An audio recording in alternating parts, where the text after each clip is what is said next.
Hello. Hey.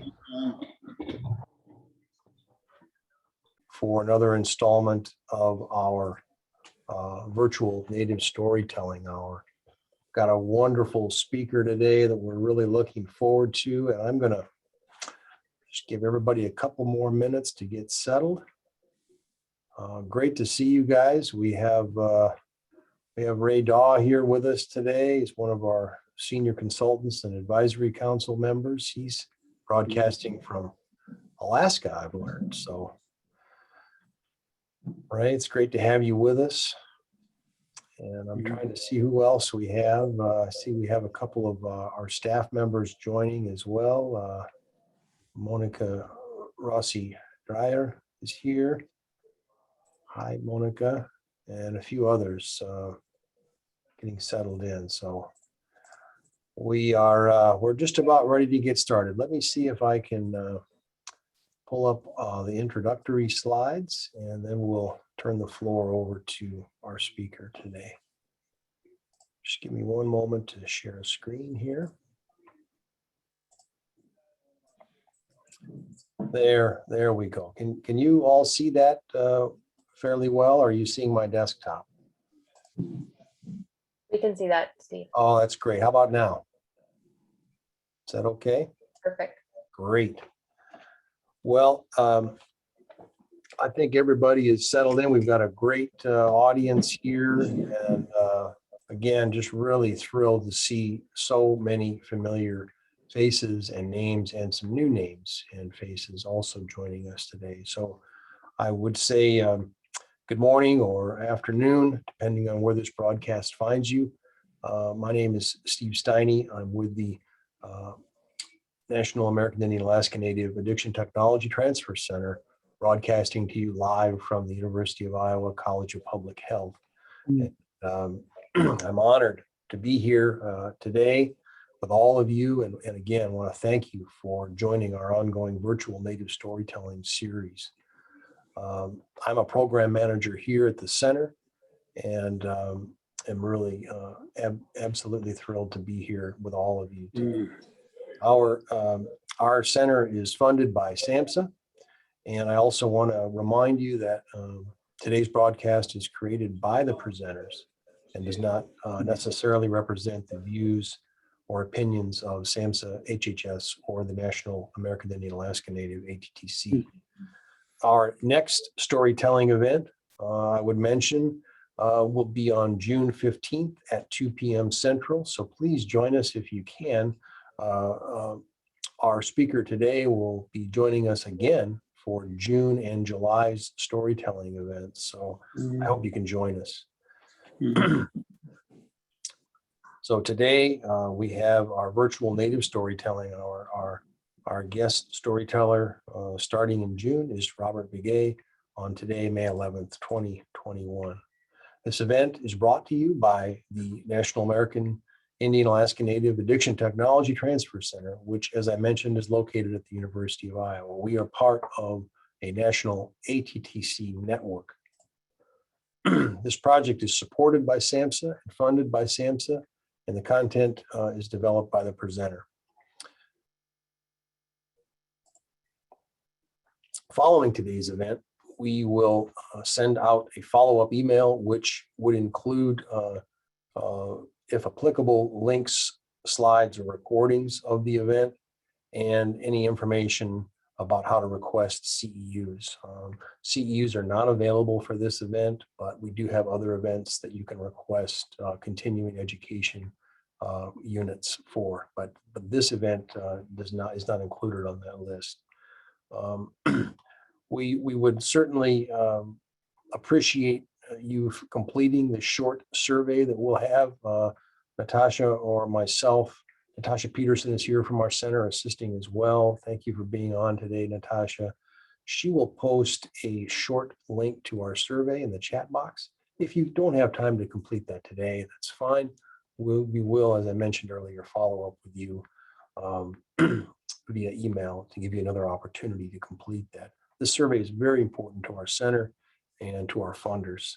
It ensures us to be able to continue to offer future events like this to all of you. Your participation is voluntary, however, but we would really appreciate you taking a few minutes to complete this.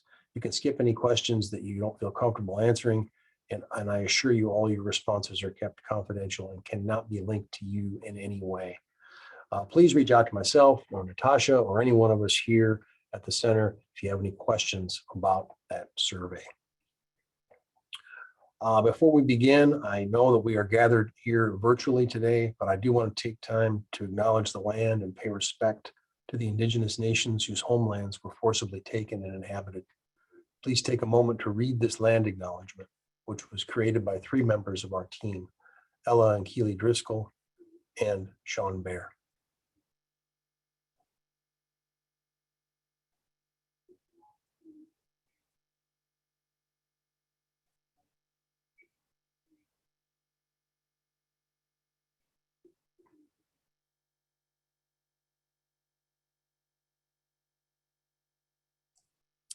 Thank you. So as I mentioned earlier, we have our speaker today is Mr. Robert Begay. I'm very honored to introduce Robert, our featured storyteller for today's event. He will begin facilitating our sessions for the next 3 months, and today he will be telling his first story with the group in this series. Today's story is Navajo Women's Role and Its Origin. So I just want to introduce Robert briefly.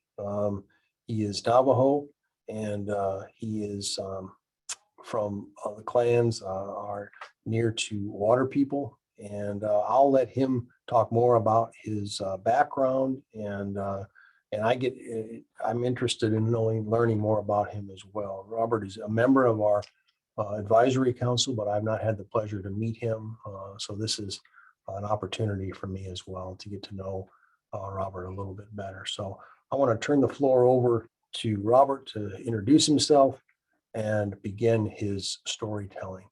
Thank you again, everyone, for joining. And Robert, I turn the floor over to you.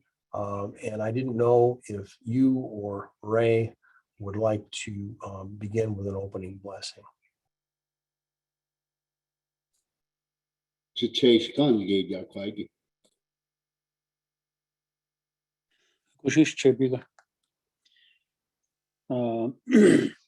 for the kind introduction, Steve. I want to tell everyone that you heard Robert speaking in Navajo. My role is to translate for him. He's going to be presenting in Navajo, and I'll be translating in English. So I want to warn everyone about that. I'm just kidding, just teasing. But he requested a blessing this morning from me, and I want to acknowledge also we have my sister online too, Melvina McCabe from Albuquerque, Yate, and other than that, my clans are Kea'ani, and that makes Robert my grandson. So you'll hear us refer to each other as Che versus Che. It's from that clan relationship that we have. And my father's clan are many goats people, Tlazatlana, and my maternal grandfathers are Tsidnachini, Blackstreet people. Then my paternal grandfathers are Twitchini, or Bitterwater people. That's who I am. I'm originally from Hawk, Arizona. And I'll offer the blessing to the best of my ability.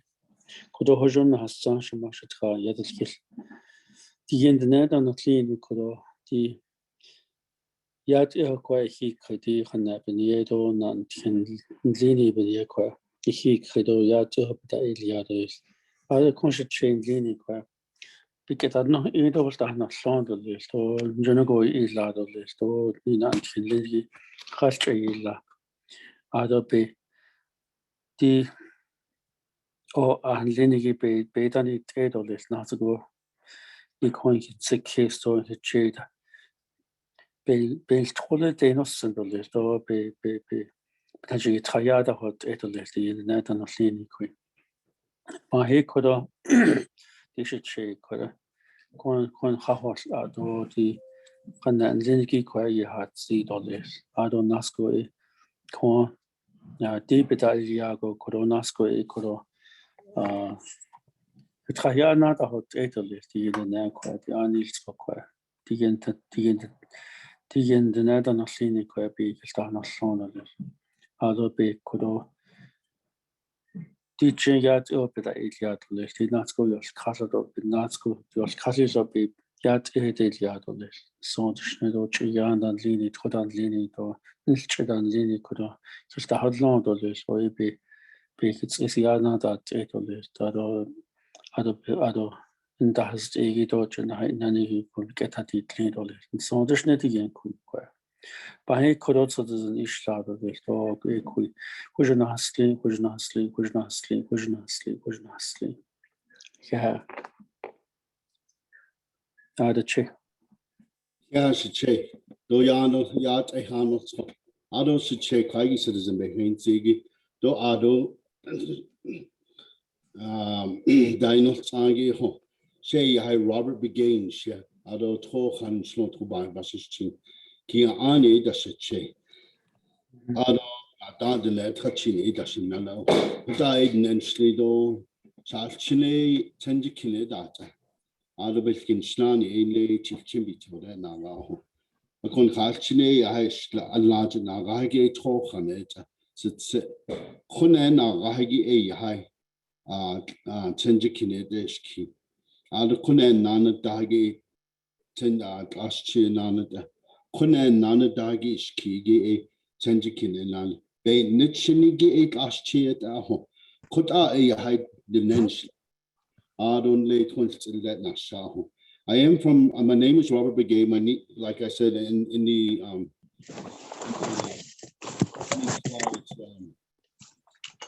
we have my first land is near the water people. My fathers are the edge of water people, and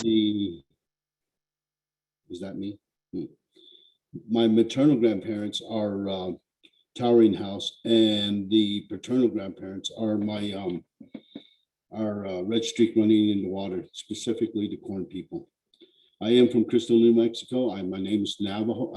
I am Navajo. I'm sorry, but again, I will do this presentation. Just a little thing about background. A lot of the stuff that I'm going to present is really I learned from being an apprentice to my brother. His name was Nota Henry from Nash Chitty. And he did the enemy way ceremony. And also, I am currently an apprentice to a blessing way ceremony and another ceremony in Navajo. But again, I do understand there is some variance to this, but this is really some general information that I thought were probably relevant to the presentation. So bear with me and I will go through it. At the end of the presentation, it will be, I'll open it up for questions. I'm trying to race through this so I can have more questions on this than anything else. So first of all, thank you, Steve. You got it right on the button. You could read my mind. So my presentation, they had asked me, what is the Navajo was a woman role in Navajo? And I thought, well, you know, why do men always talk about this stuff? Of all the ceremonies I have been to, most of the men's are Hartalis are what we call chanters or for the lack of a better term, medicine men. But it's usually men, but there are some women that are Hartalis, and I know a few of them. But a lot of the times it's the men that talk about these things. But this stuff that I'm going to present here is really from my not only my father, but my brother Nota Henry, and another Hatati, Emery Begay. So I'm going to present this. What is the Navajo's women's role and its origin?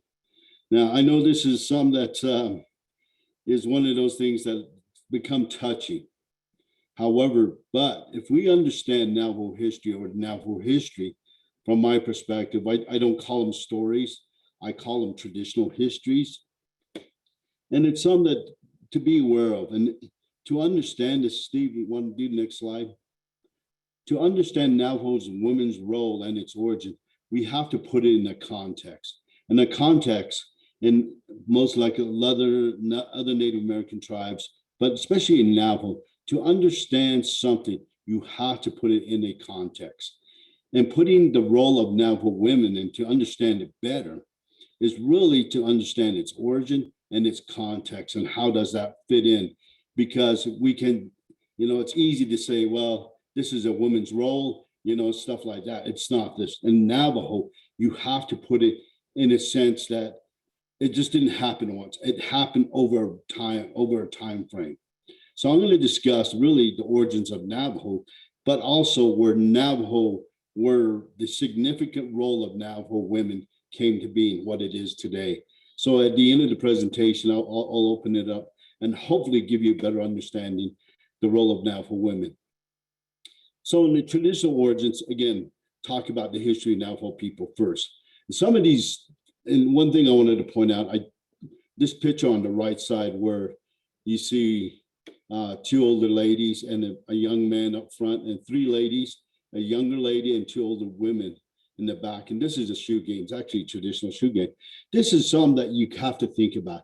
Navajo women are really the leaders in Navajo. So think about this picture going through the presentation. I'll see if I can make that a clearer picture at the end of the presentation. Next, Steve. So to understand Navajo women's role in Navajo, I'm going to go ahead and minimize my camera here, is to understand Navajo origins. In Navajo, Navajos always believed that they came from four worlds. The first world was the black world, the beginning of time. Then they broke natural law that exists today when time began. They broke some kind of law, and it forced them. They were forced out of the black world into the blue world. Then from the blue world, the ancestors Navajo people did the same thing. They broke the natural law. So the natural law, by them breaking it, they were forced into the yellow world. According to my father, the yellow world is where the ancestor of Navajo people met other five-fingered people. Then in the white world, and is what we call the present world, or in some people that you may say it's the fifth world, is the glittering world. To my father and my mentor, Nota Begay, and Nota Henry, he said the fourth world is the glittering world, the white world. This is the present world. Well, because the ancestors of Navajo people, a lot of them were not what we call five-fingered people. There were animals, insects, and so forth when they first came about. But at some point, they emerged into the fifth world, into the glittering world. And at that point, they emerge and they call it Hajine. But as you look at this chart, you see the plan of house of planning. This is where the holy people, the deities of Navajo people, created Navajo nation, the Navajo land. So what they did is they basically said, this is the area you're going to occupy on this earth. So they placed some of the mountains. Through this whole process, they placed the mountains. From my learning, the East Mountain is, I don't know what, this is the hard thing about, it's just not Jin. It's in Alamosa, Colorado. I don't remember the English name, but there's no need for me to know the English name. In any case, it's in Alamosa, Colorado. Then the South Mountain is Tzotzit in Grants, New Mexico. The West Mountain is in San Francisco Peaks, Gilgoas-Lead in Flagstaff, Arizona. The North Mountain is the Bensaw, Hesper's Peak in Durango, Colorado. So that's basically the Aboriginal lands of the Navajo people. It's a pretty big area. Well, when they came on this earth, or when they came upon it, the Navajos live in this area, the ancestors of Navajo people. But there was something going on. Most of the holy people of Navajo people lived around what we call Zetnawa-Ditli, Hefno Mesa. And in that area, there was the home of the holy people. There was Talking God, Hogan God, First Man, First Woman, and all those holy deities of Navajo people that live in there. But they also had people living around them, Navajo people. Well, at the time, there was this, during that time, there was what we call Nayate monsters, or for lack of a better term, monsters, but there were actually beings that preyed on Navajo people, the ancestor now. They ate them, they killed them, and so forth. So at some point, I'm looking at time here, excuse me, but at some point, the holy people got together and said, this is not good for our grandchildren and our children. If this continues, there will be no children, there will be no more grandchildren. We need to do something. This is what we call in Navajo, Nayate and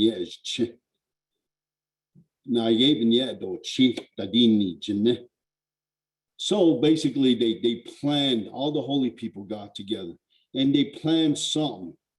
They got together saying that there's got to be a birth to address the monsters that are killing Navajo people. It is this point when they planned, they let it be at that. So they all left and said they planned it and they'll see what happens. Well,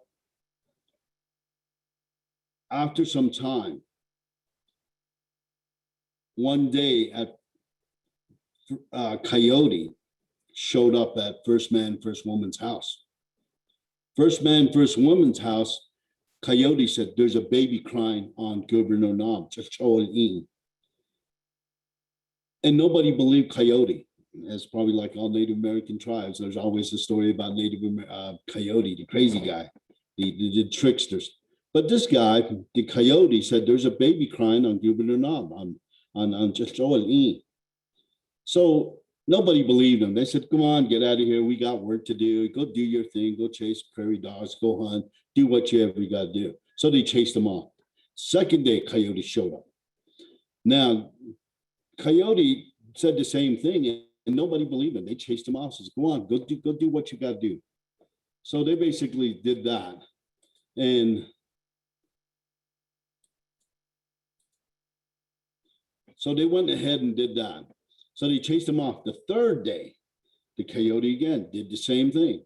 He then said, well, you know what?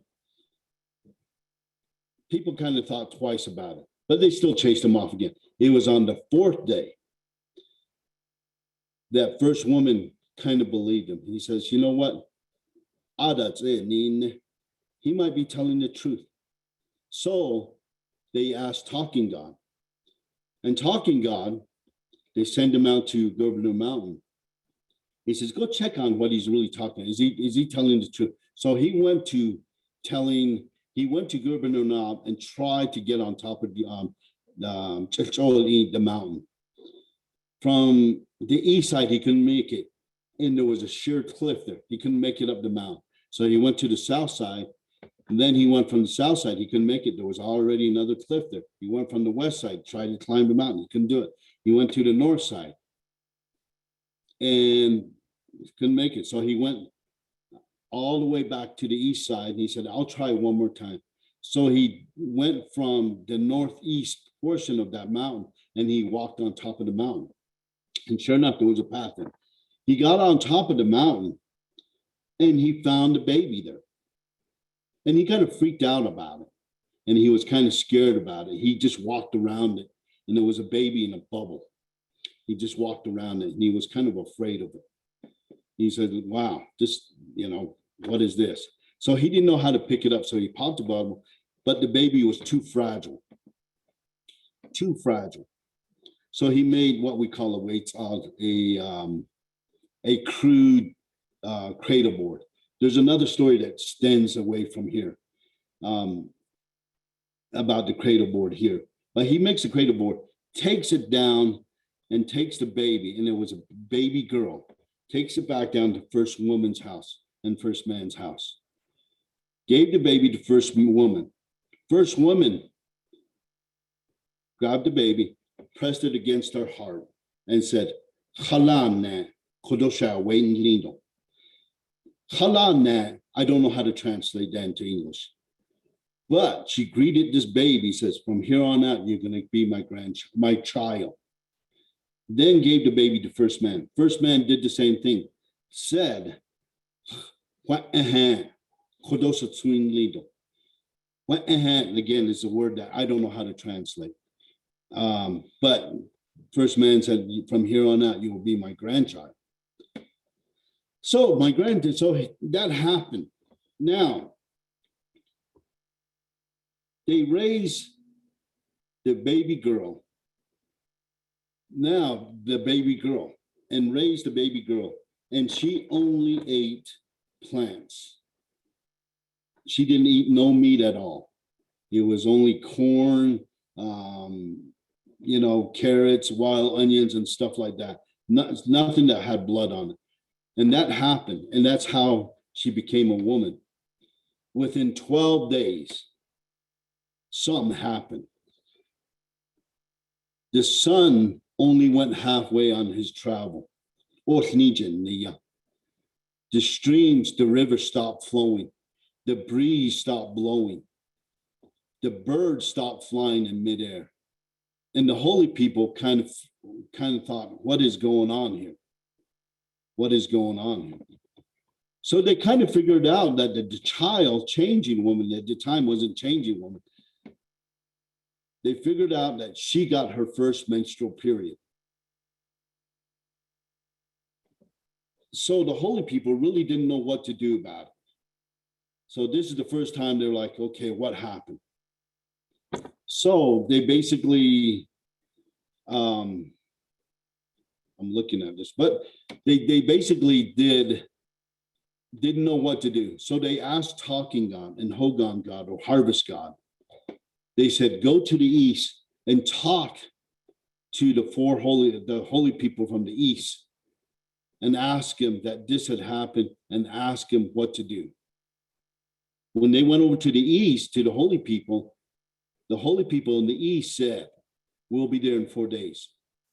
Then they went to the south direction, met the four holy people in the south, and the 4 holy people in the south said the same thing. We will be there in 4 days. Then they went to the west. They talked to the holy people in the west, and the people in the west, the holy people in the west, said the same thing. We'll be there in 4 days. They went to the north.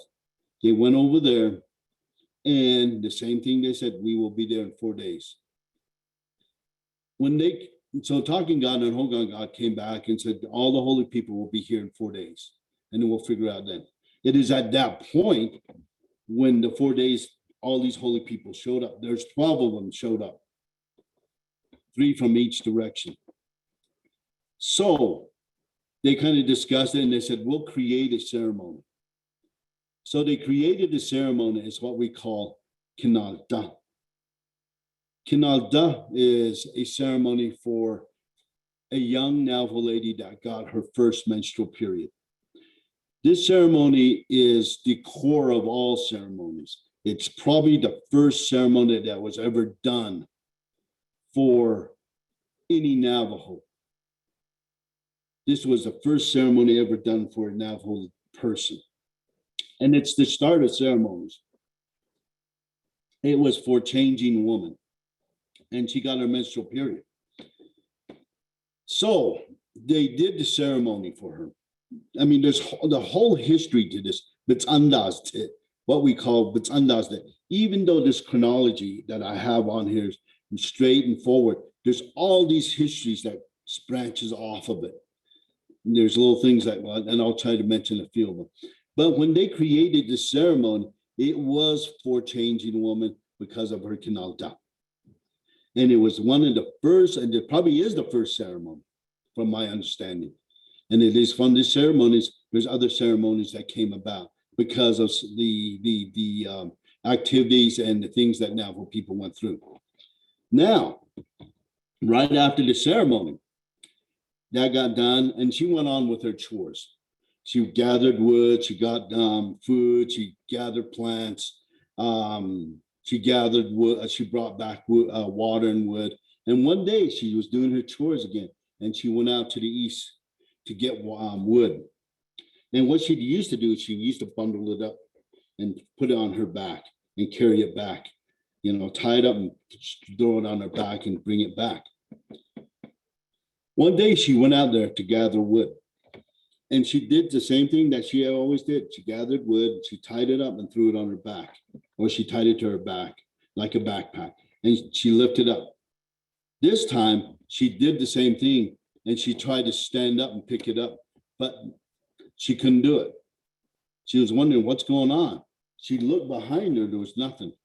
And then she tried again the second time, tried to stand up with the wood, and she couldn't do it. It was too heavy.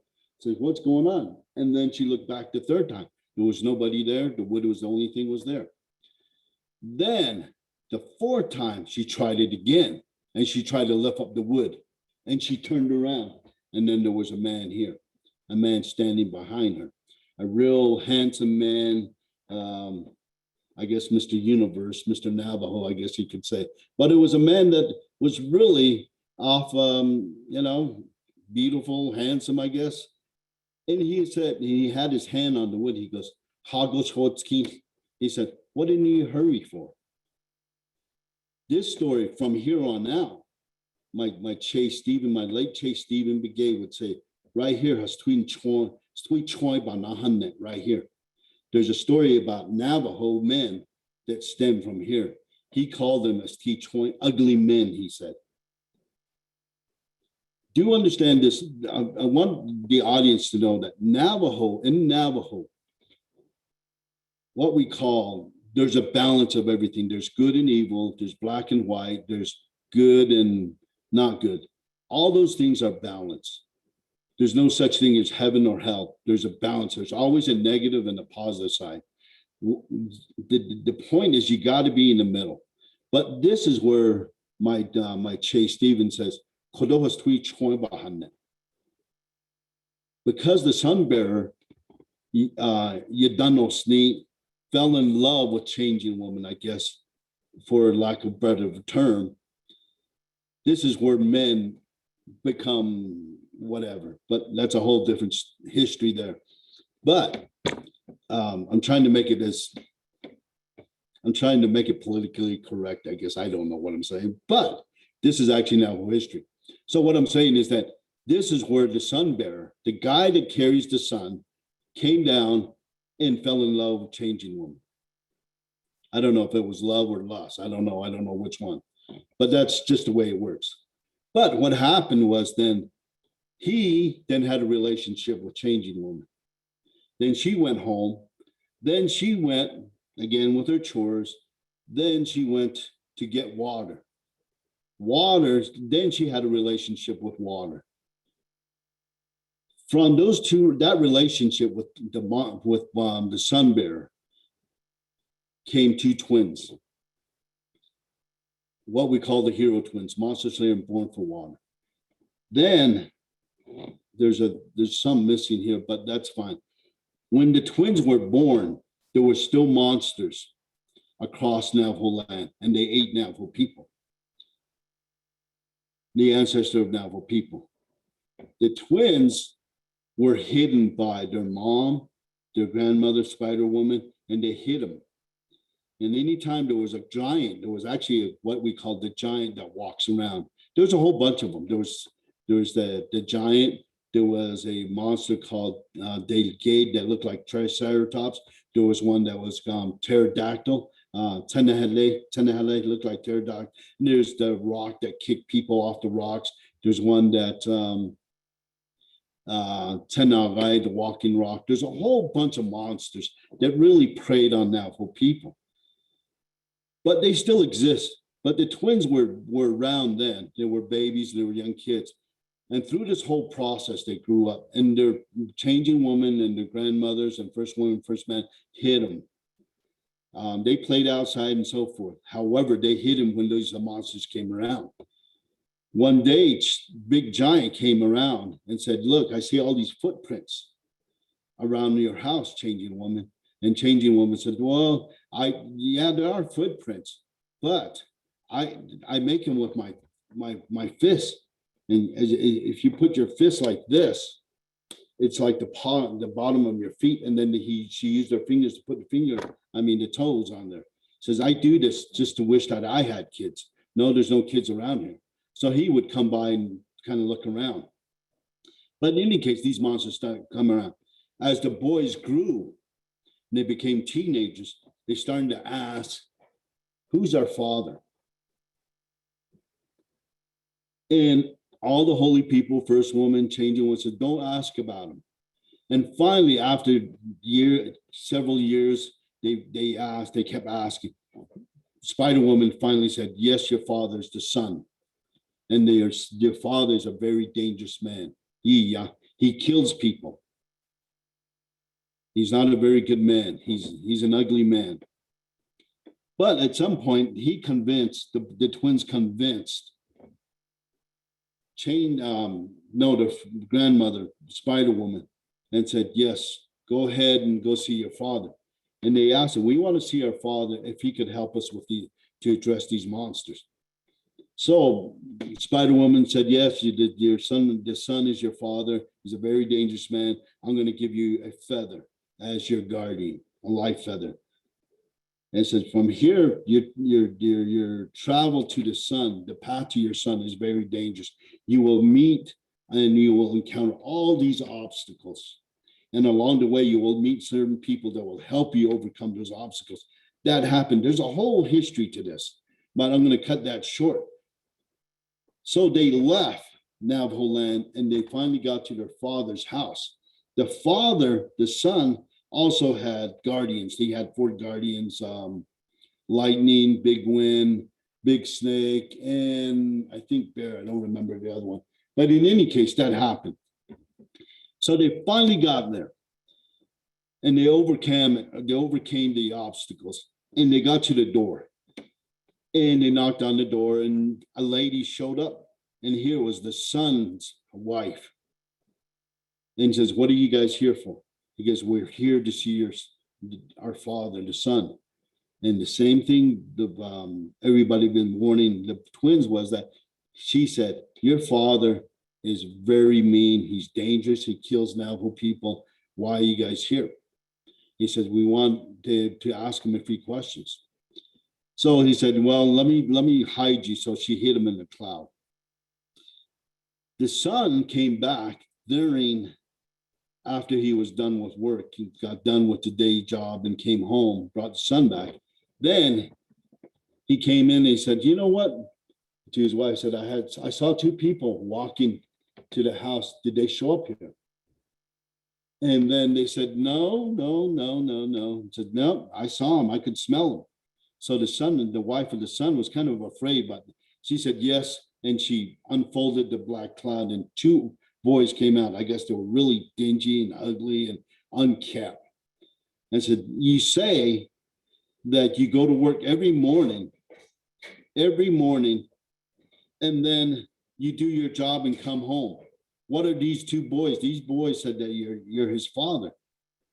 And the son's wife, this is where jealousy was born. That's another history here, but I won't talk about that. So then the son bear goes, well, let's see about this. So he tested him. He tested him, but when they left to see their son, certain people told him certain things. He said, the son will try to kill you with poison cornmeal, will try to kill you with sweat lodge, with tobacco and water. Well, and they said, when he does this, do this and take this, and you will overcome this. It won't affect you, and you will live through this. So they did. Now I'm trying to cut this real short now. What happened then was he finally admitted that they were his sons. His sons then said, and he took his sons and took him to another room and told his wife, and there was another girl there. The girl was the older sister of the twins. He says, go ahead and fix them up. So they massaged him. They didn't massage him with anything except with bread. They made him real strong, meaning they were beautiful men, they were handsome, they were muscular. They fixed them up right, and they used bread to do that. So and then after that, he sat down and says, what are you guys here for? Well, the 2 boys sat down with their father and said, we're here to address and kill all the monsters that are preying on our people. And the father said, you know what? you can't have that. There's another history right here. I forgot. He said, well, are you here for this? And he opened the walls to his house. And there's all this different horses, different livestock, all kinds of stones, precious stones and stuff like that. He said, no, we don't want that. We're here. We're asking you to give us some weapons to kill these monsters. And the son bearer said, their father says, Dolo we no teda. He says, you guys, I don't know how to say that in English. You guys says, I don't know what you're thinking, but those monsters, especially the giant, is your brother. He is my son. You're asking me to help you kill my son, your brother. There's another history that goes off of here that still exists today. So he finally said, yes, okay, we'll do it. What happened then was then he took him, and then there's a whole nother history to it and how they came back to Tzotzit. It is at Grants, New Mexico, where Tzotzit and Blue Lake, New Mexico. This is where that happened. The son bearer told him exactly what his son does and where he drinks water. And he does this every day to the T. And it is at this point, you can kill him. But he did make a rule. He says, if you're going to kill him, I'm going to harm him first. He said, okay. So they negotiated. They came off the mountain. And sure enough, first giant came down and did the same thing that their father said, that he drinks water. But he was doing that. There was a black cloud that ended up in the sky. And out of the black cloud came a lightning bolt and struck the giant that walks around. It struck him right in the forehead. And all the shield, his metal armor fell off. And then Little Wind, one of the guardians of the twins, said, go ahead, it's your turn, Monster Slayer. Monster Slayer, and shot his weapon into the heart of Big Giant. And he started kind of to wave. Then they told Born for Water again, so it's your turn. So Born for Water did the same thing, shot him, and that's where Big Giant fell. Now there's another whole history here that stems off of here. But in any case, at the end of the day, they killed Big Giant, the one that really preys on Navajo people. Here, they did something. Monster Slayer told his younger brother to cut him apart. So they took all the limbs off and they threw it here and there. And Monster said, take the scalp of Big Giant and take him back to our mother's house. He then also instructed Born for Water to stay home. He's going to go on his crusade to kill the monsters. But if one of the monsters is getting the best of him, then Born for Water will come in their system. So he went home, Born for Water, took the scalp with him. When he got to the house, then after Monster Slayer did a few more slaying of monsters, they got back together at Changing Woman's house, and they told their mom that they killed Big Giant. Changing Woman didn't believe him. Changing Woman then said, all right, let me see. So she got up in her house. She put in a war hat, a helmet that you see today. If there's some Navajos here, there's a war helmet that has made out of like skin and there's feathers on it and stuff like that. She had one at that time.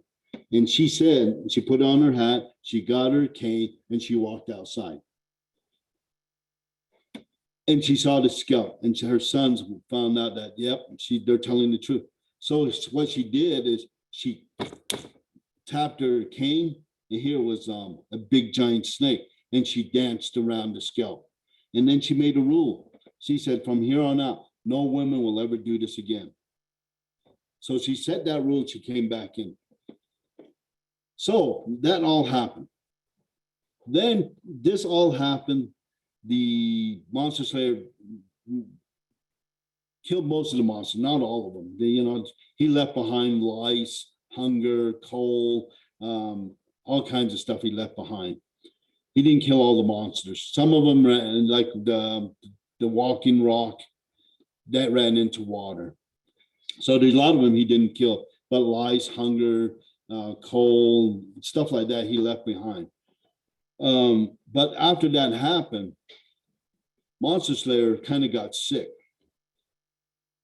And they made another ceremony here called the enemy way ceremony. Changing woman, well, then so the holy people, after the Monster Slayer did his crusade and killed most of the monsters that were preying on Navajo people, killed them all, he got sick. So the holy people then created another ceremony. The ceremony that they created is called the enemy way ceremony. And they did it 4 times, but Monster Slayer was not getting better. And they finally figured out there was a woman missing on that ceremony. Hey, Shigi, for you now who's on here. So Changing Woman, they asked Changing Woman, Nitish. So they added her onto that ceremony. And when she joined that ceremony, Monster Slayer became well and born for water. Then after that ceremony, they went to she left to the west with her husband. When she went to the west, where the sun bearer said, well, I'll build you a house out there, she left. But when she left, her children here from Navajo land missed her one time and went back over there. From there, then the people here, her children got lonely, missed her, they went to the west. When they came back, she said, your place is not here, my children. Your place is at the Four Sacred Mountains. But before she left them, she recreated them. And this is where clans become very important. This is where the history of clan comes in this whole history. 4 clans come back to Navajo land. And then holy people, when the Navajos come back, a lot more ceremonies were developed here. Then the holy people leave. They don't leave physically. They in a different dimension. But in any case, so what happens here? Next slide, Stephen. So what am I saying is that role has not changed today. How does this work? Remember when I talked earlier about a context, that role of a Navajo woman today and in the past has not changed. Changing Woman was really created. So when I started this history saying that there was monsters that were preying on Navajo people and they didn't know how to address it, the Navajo people then the holy people, Navajo people got together and said, there must be a birth to address these monsters. So they planned it out. They thought about it, they planned it out. And it happened. Well, for us non-Navajos or for, I guess you could say it was a miracle birth. The air, the wind, the fog, the mist, the water, the earth, all those natural elements came together and created a 5-fingered person, and it became Changing Woman. Changing Woman, even though it was her kids that killed the monsters, but it was her that was created to get rid of the monsters in Navajo life back in the day. That is the fair point of this, is that Navajo women, my father always used to say, Navajo women are the core of Navajo culture. They're the ones that plan. They're the ones that set the rules. They're the ones that tell their husbands. They're the ones that tell Navajo people how to live. They are leaders of Navajo people. Today is not right. I mean, this is, you'll hear men today that don't know this history, that it is Navajo women are the core elements of Navajo culture, but they're also the people that are responsible for Navajos to come, generations and generations to come. And they're warriors in their own right. Reason I say that is that we as men, Navajo men, say, well, we're veterans, rah, rah, rah, and we're strong, we can fight the enemy. I'm not degrading that. But Navajo women in Navajo are the ones that help Navajo survive to this day. But they also continue to do that. They also have extra power. They're the ones that have the power to ward off lice, to ward off hunger, to ward off coldness, loneliness, all those things. When kids feel sorrow, they give that love and say yes and make it a better world. They have all that. They see Nayet that is not that you see every day. They're the ones that feel those things. They know those things to their children. They have, I guess, a sense that one of their children is not feeling right. They have a sense that this is right for their children or for their people. So in some sense, I'm trying to say that this role has not changed. They're the ones that are responsible for Navajo people to survive in the next 100 years, the next 1,000 years. They're people that teach us.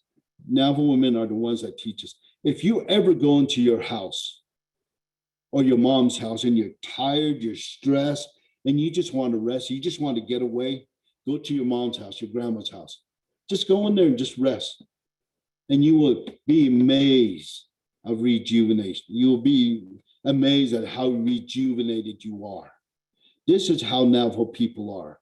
This is how we revere Navajo people traditionally. If you look at Navajo homes and if you talk to a Navajo traditional woman, their place is the most stable place in the world, is their house. And they are the ones that make that stable. In that house is what we call huitzil. It is rooted in culture. It is rooted in, it's a stronghold, for lack of, I guess you can call it a stronghold of all Navajo people. Huitzil was in that house, her house, a woman in general, is the most stable place in the world.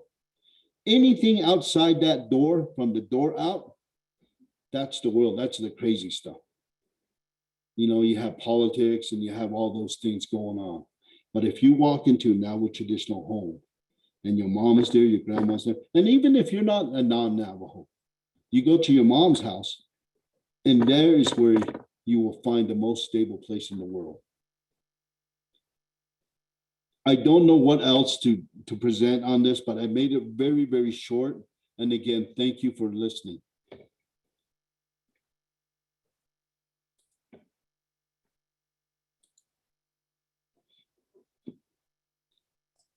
Do I have any Robert, questions? Yeah, thank you very much. I wanted to, was there another slide at the end there? Or that was, okay, questions, yeah. Thank you so much for this. What a great history lesson for me. Any questions for Robert? I know I was watching some comments in the chat, but I wanted to open the floor for questions or comments or thoughts for Robert or something related to his stories.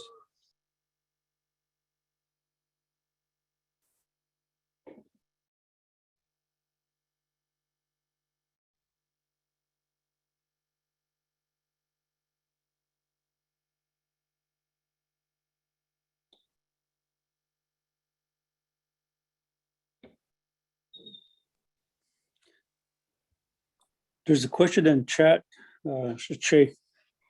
from Eric Johnson. He asks if he says, did I hear correctly that the monsters killed the Navajo people? And if so, why is the question. So that's a good question, Eric. One of the questions is that, yes, monsters did kill Navajo, the ancestors of Navajo people. Remember when I first started, it says, but they did it why? To survive. They did it to survive, to eat, just like us. We have to eat. So that's why, no reason other than that. The other thing is that this is the reason why Navajo women or Changing Woman was created, to address those issues. Hope it answered your question. Steve, you had a question also you want to ask Robert? I wanted to give others a chance to ask questions, but I wanted to ask Robert if the monsters that you talk about are representative of something, or metaphors for something related to Navajo culture or the people. So Stephen, that's really a question that we get all the time, metaphors. There are some metaphors in Navajo culture. However, not all of them. There are some that are to teach certain things to Navajo people, what's right or wrong. There's a history where origins of Navajo or monsters and Navajo people. There was a time where what they call a Sunday, where the men and the women left each. They separated, and there's a whole history to this. But they basically, the women said we can live without men. The men said the same thing. We live without women. Well, that didn't come through. So what happened there is, this is probably one of the, Navajo history, Navajo culture is not all good. It's not Hojo all the time, or it's not balanced all the time. This is where they had same gender sex, I guess. Men having sex with women, with themselves and so forth. It is this where, this is my version of this, but the offspring off of those transgressions became monsters too, depending on who you ask. But that's some of the history that I learned. I'm not saying it's right or wrong, but that's just the way it works. And do understand that my audience is that Navajo culture, in the sense that, I've always heard that too much of a good thing is a bad thing. That is very true in Navajo. It is some that you have to, when I talked about the positive and negative, you have to keep those balanced. If you have too much of a good thing, it's a bad thing. If you have too much of a bad thing, it becomes a bad thing. You got to keep those balanced. And that's one of those issues. We've got time for a couple more questions. There was another one I thought was an interesting one. I think Eric Johnson asked, were shamans protectors of the people, or were the women the protectors? So that question is really, thanks for that question. Shamans or medicine men or hatalis, we call them hatalis, is really not gender specific. There are ceremonies that are gender specific, but most ceremonies don't have gender specifics. There's a couple of them that, like the enemy way and the night way, those are the two that I know of right at the top of my head that are gender specific. But for good reasons, there's a whole history behind those. But most hatalis are men and women. So and they were protectors. They're also there as leaders, and also there for guidance. They're there for multiple reasons, but one of them is for guidance, one of them for leaders. They're the ones that say this is right or wrong, or think about this. They're the ones that really tell us you should really think these things out and analyze it before we do things.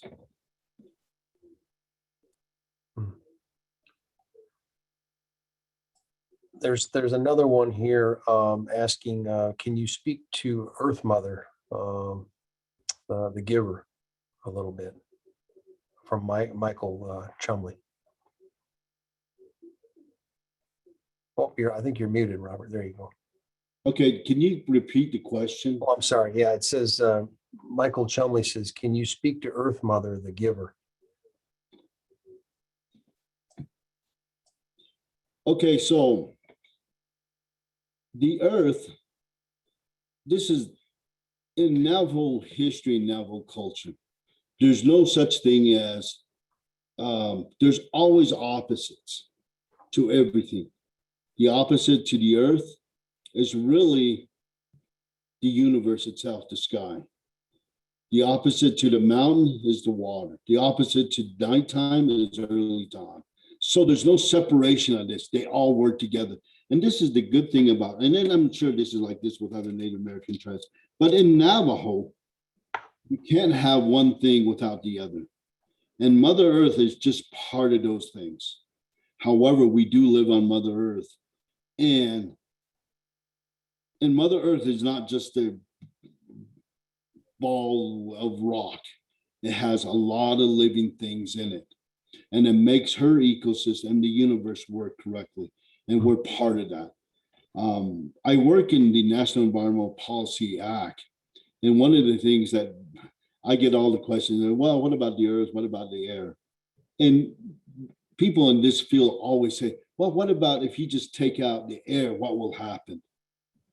No, there's all this interconnection. They depend on each other for it to work well. So the earth is a big part of that. And unfortunately, it won't survive without the air, the water, and so forth, so forth. But it's a good place to be.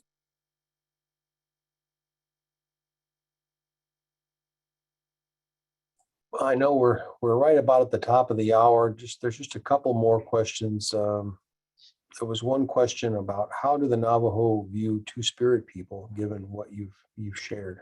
Okay, so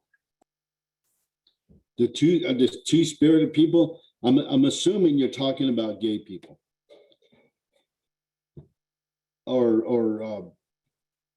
and that's have always been around.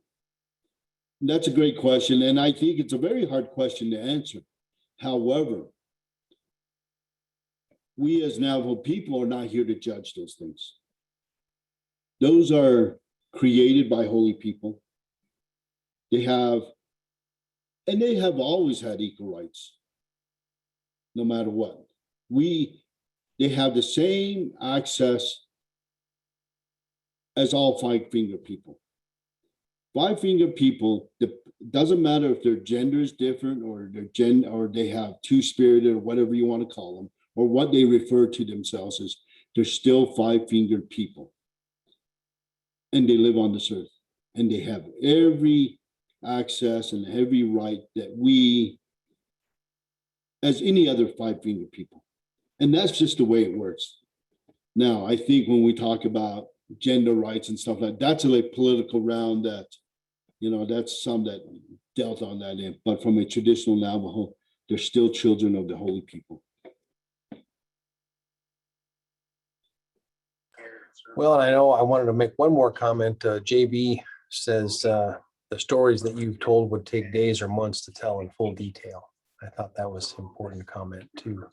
I know you tried to condense a lot into a short hour with us, but thank you so much, Robert. I want to thank you. And I didn't know, Erica, do you have your hand raised, or did we get a chance? Thank you, Che. I know JB. I used to work with him in behavioral health. Okay.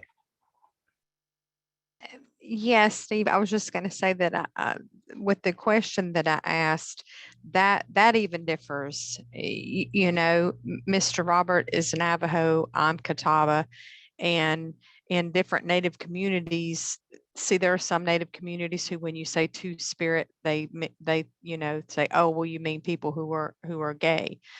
Then there are some that say, well, no, that would be what we would consider now as transgender. But then there are a lot of Native communities, when you look at two-spirit, who say, no, it's not the same thing. It's actually someone who has characteristics of a male and a female, both within the same person.